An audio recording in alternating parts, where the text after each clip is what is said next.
Good day, ladies and gentlemen. Thank you for joining us today. My name is William Lutaya, and I'm going to take you through how NSSF Uganda has successfully adapted its performance management system to effectively navigate disruptions.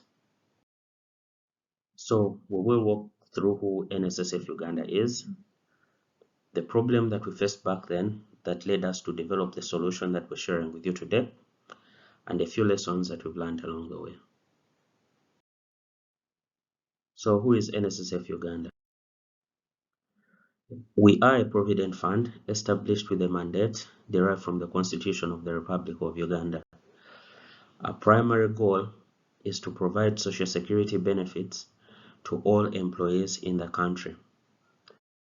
How do we do this? So we basically collect money from them, from our members. We currently invest it in 3 asset classes. From this, we get a return that we pay to our members as benefits and interest. With only 1.5 million members currently and about 630 staff, the fund has managed to grow its asset base from about $1 billion to above $5 billion between 2013 and right now. So what is our best practice?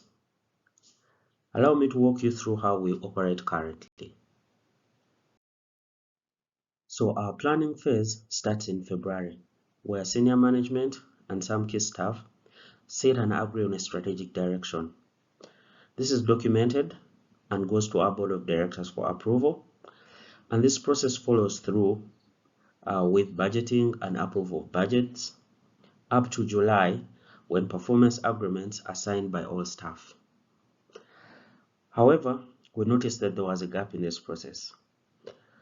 What if you have new initiatives that come up during the year that hadn't been foreseen? How do you deal with those?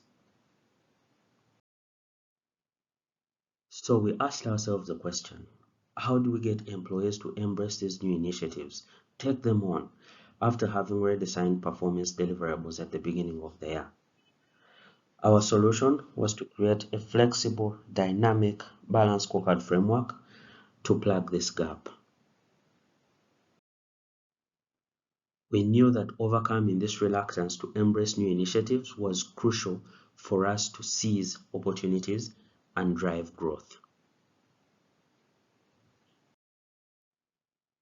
So let me walk you through how we got where we are now. So when COVID hit in 2020, we sat down and decided to develop this concept. By March 2022, we were ready with it and we piloted it on a project. And after successful piloting, we rolled it out fully in July of the same year. What was key for us was the collaboration that happened at multiple levels to make this happen. We also carried out some desktop research and some informal benchmarking. We communicated with non-industry experts to help us develop a robust implementation plan. So how does it work? Originally, our scorecard had 2 sections. One for the business processes, that's business as usual, and another for the behavioral aspects. But it had its limitations, as we've stated. How do you deal with initiatives that come up during the year that hadn't been forecasted? So this is when we introduced a 3rd section in our balance scorecard, where a small percentage was taken from section A and applied to section C. However, this was capped at 20%. This enabled us to be more agile as an organization, as staff were empowered to take on new responsibilities midway through the year of execution. So allow me to demonstrate with an example how we've managed to implement the balance scorecard, flexible balance scorecard. So in January 2022, we had a change in our law that required us to pay almost double the number of members we were used to paying. This had grown from about 28,000 to over 46,000 members. In addition, we were given a deadline of 60 days within which to implement this new law. So 7 months into the new year, we needed to put in place new technology. We needed to set up new processes. Staff had to take on additional responsibilities, something we've always struggled with. And if we did not deliver this benefit within the timeline, the repercussions would be grave, would be breaking the law, and there was also possibility of members losing trust in the fund. We therefore needed to convince staff to take on new responsibilities that were out of their already signed and agreed performance agreements.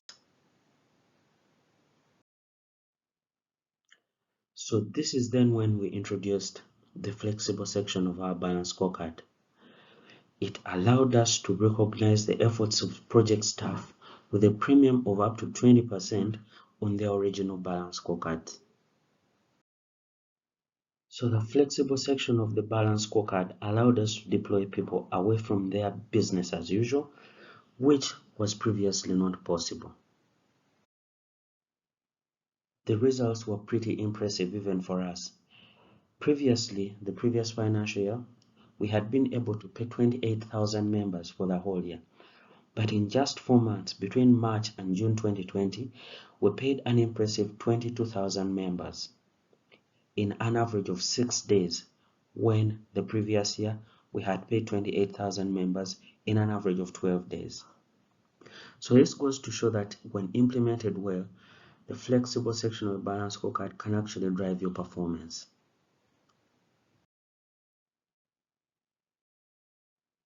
While we haven't received any awards yet for this practice, we have internal validation from staff. They've accepted it, they've adopted it. Also, our members have given us a customer satisfaction rating of 86%, so they are really happy with how we serve them now. So what do we plan to do next?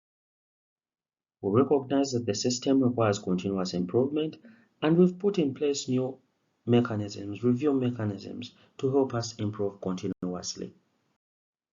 Also, we've seen that there is a risk of people holding on to initiatives, thinking that they'll introduce them later to attract the premium. However, centralize the inclusion of these new initiatives and also let them be thoroughly investigated before inclusion. Thank you for listening to us, ladies and gentlemen. We are available to take questions if any.